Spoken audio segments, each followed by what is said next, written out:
Bien, queridos telespectadores, de nuevo con ustedes. Y déjenme que les cuente algo, porque yo no sé hablar poco. Hace casi 12 años amanecí en este país. Hace 10 años empezamos ya una actividad trabajando directamente con pacientes con problemas audiológicos en este país. Desde el primer momento hemos colaborado tanto con los otorrinos como con las diferentes entidades que tienen que ver también con la sociedad de otorrinos. Entre las entidades de prestigio en este país está el Hospital Salvador B. Gautier, aquí en la capital, en donde está la única residencia de otorrinos, en donde todos los años se egresa uno, a veces dos, pero hasta el momento era un otorrino que luego acostumbra a ejercer aquí en el país. Auspiciados por el prestigioso doctor Freddy Ferreras, que nos ha acompañado en este programa en más de una ocasión. Hoy tenemos el placer de poder contar con nosotros con la última persona egresada en esta institución, que es la doctora Joana Diplán, a quien damos la bienvenida esta noche, Cristina. Buenas noches, Joana. Buenas noches, muchas gracias por la invitación, muy contenta por estar acá con ustedes. Hoy nos contaba Cristina, que la doctora, que hoy para ella esto era una oportunidad también, y era una primera ocasión. De hecho, lo hemos dicho con otras palabras, ¿verdad? Bueno, no vamos a repetirles las palabras que le hemos dicho a la doctora Diplán, pero sí, de que estábamos muy contentos que fuera aquí hoy, su primera vez en televisión, y que ustedes también puedan aprovechar, ¿no?, para hacer esas preguntas en directo. Les recordamos que hoy estamos en vivo, así que pueden llamarnos al 809-567-1683. Les va a salir el teléfono sobreimpresionado para que puedan hacer cualquier consulta que quieran, tanto a la doctora Diplán como a Carlos o al programa, de cualquier consulta, inquietud que ustedes tengan relacionada con el mundo de la audición. Pero ahora mismo vamos con la doctora, que tenemos el placer de tenerla aquí con nosotros. Creo que además, como decía, ¿no?, 5 años en el Gautier, doctora Diplán. 5 largos años, Sí. pero muy buenos. ¿Y por qué decidiste entrar no solo en el Gautier, sino también en la residencia de otorrino? Bueno, a lo largo de la carrera universitaria cada quien va perfilando la especialidad que quiere. Y en cuanto di la materia como tal, otorrinolaringología, quedé encantada y dije, esto es lo mío. Y el Hospital Salvador B. Gautier, porque es el único lugar en el país donde se imparte la especialidad. ¿Tú eres natural de dónde? De la Romana. De la Romana. Entonces, parece ser que la Romana es una de las áreas, ¿verdad?, en este país que también está necesitando de otorrinos. Sí, lógicamente. Somos pocos otorrinos en el país y lamentablemente la mayor cantidad está concentrada acá en Santo Domingo, lo que hace que los pueblos queden un poco deficientes en cuanto al personal. Bien. Parece que tenemos una llamada. Sí. ¿Es Hola, así? buenas noches. ¿Con quién? Buenas noches. Buenas noches. ¿Con quién tenemos el placer de hablar? Wanda Guerrero, Muy bien, Wanda Guerrero. ¿Desde dónde nos llama? Buenas noches. de Invivienda. Muy Ok. bien. ¿Cuál es su consulta? Más bien lo que yo quiero dar es como un testimonio y saber si por fin eso tiene solución ya en nuestro país. Hace exactamente 19 años, una prima mía dio a luz una niña y como al año se dio cuenta que no escuchaba, ¿verdad? Como, bueno, la niña es sorda, eso es lo que se decía. La llevaron al número 1 otorrino de este país en ese entonces. Le hicieron los estudios y él diagnosticó que la niña era sorda. Y resulta que no, que ella se la llevó fuera y lo que la niña era autista. ¿Todavía estamos en pañales o eso se puede detectar en el país? Me voy a permitir contestar una parte, si me permite, y también la doctora, por supuesto, va a intervenir. Gracias por su llamada. Bien, en primer lugar decir que no estamos en pañales ya. 19 años son muchos años, y sobre todo en el campo de la ciencia, en el campo de la medicina y el de la otorrinolaringología. Pero además hay que decir también el de la audiología, ¿de acuerdo? No es tan simple la detección temprana, detección a tiempo, en el pasado, pero sí lo es en este momento, ¿de acuerdo? Y en esto tiene mucho que ver obviamente, el hecho de que tanto la formación, tanto la capacitación y tanto también las diferentes investigaciones que han habido en este campo. Doctora, ¿qué es lo que podríamos contestar? Bueno, efectivamente, como usted acaba de mencionar, 19 años es una gran brecha, pero se han establecido ya criterios, existen lo que se llaman screening, claro, para detención temprana, el screening universal, que quiere decir que a todos recién nacidos hay que hacerle pruebas para determinar si existe algún déficit, y un screening ya más centrado en aquellos casos de personas de riesgo, dígase prematuros, que la madre tuvo una infección durante el embarazo, consume algún tipo de medicamento que genera sordera, etcétera. Pero ahora, actualmente, gracias a Dios, ya hemos avanzado bastante. Y en nuestro país ambos estudios existen. O sea, ustedes como institución tienen tanto los potenciales evocados como las autoemisiones acústicas, que son básicamente los estudios que se realizan para detectar la sordera tempranamente. Yo creo que primero agradecemos a Wanda su llamada, por supuesto, a la doctora Diplan la explicación. Es cierto que desde Soy Todo Oídos muchas veces hemos hablado, ¿no?, de la necesidad que, aunque no sea obligatorio a día de hoy todavía los recién nacidos hacer este tipo de screening, pero sí que recomendamos desde aquí a todos los padres que lo hagan, ¿no? Sobre todo, como comentaba la doctora Diplan, en aquellos casos que haya habido un parto con algún factor de riesgo, ¿no?, algún parto prematuro, que disponen de estos estudios. Además, destacar desde aquí, como ya hemos hecho en otras ocasiones, que eso lo cubre el Plan Básico de Salud, es decir, que todos ustedes que nos están viendo sepan que si tienen una ARS, si tienen un seguro médico, eso les cubre esos estudios, que se llaman los potenciales evocados auditivos o las autoemisiones acústicas. Es decir, que si ustedes acaban de tener un niño, van a tenerlo o conocen a alguien, que hagan ese estudio, porque hoy en día, gracias a estos estudios, se puede detectar realmente si hay algún problema en la audición y no esperar a un año o hacer un diagnóstico de otro tipo de enfermedad, ¿no? Es así. En este sentido, y por cerrar la amable pregunta que nos hizo Wanda al teléfono, decir que 19 años atrás los estudios de potenciales evocados auditivos existían en el país, en el mundo, pero no tanto aquí en el país. Y por supuesto las autoemisiones o emisiones autoacústicas es un estudio de mucho más reciente en el tiempo. Y que también en aquel momento el diferenciar un autista de una persona con sordera profunda, sobre todo en edad muy temprana, no es tan simple si no se tienen las herramientas y los elementos adecuados, ¿de acuerdo? Correcto. Y los equipos. Gracias a Dios, y por responder, sí, ya no estamos en pañales y sí, esto es perfectamente posible, ¿de acuerdo? Doctora, y parece ser que no hace mucho usted fue a hacer también una capacitación fuera del país. ¿Es sí, así? Así es. Sí. Cuéntenos un poco esta experiencia, por favor. Bueno, estoy muy interesada en lo que es el área de la otología, que es el tema que nos ocupa hoy. ¿Podríamos explicar un poco a los telespectadores qué es exactamente la especialidad de otología? Oh, claro.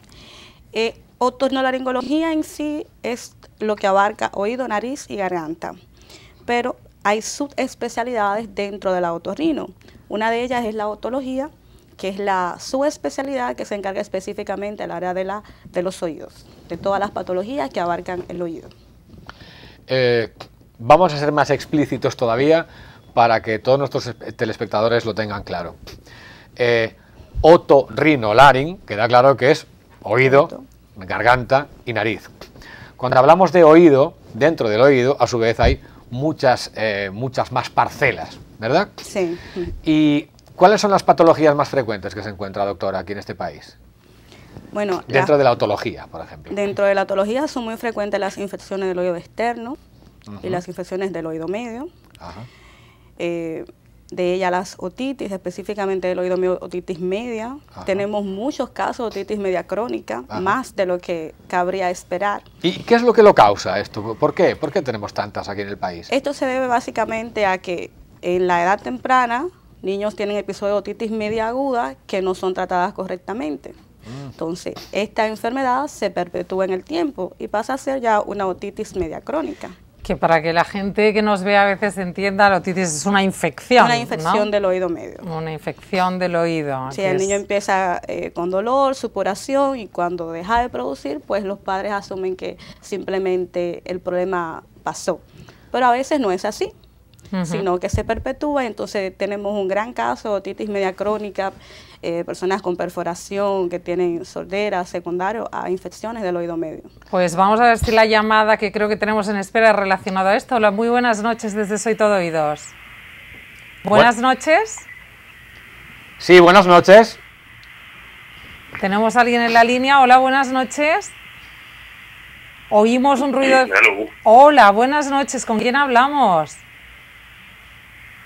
Creo que no nos oyen a nosotros. Y eso que somos todo oídos.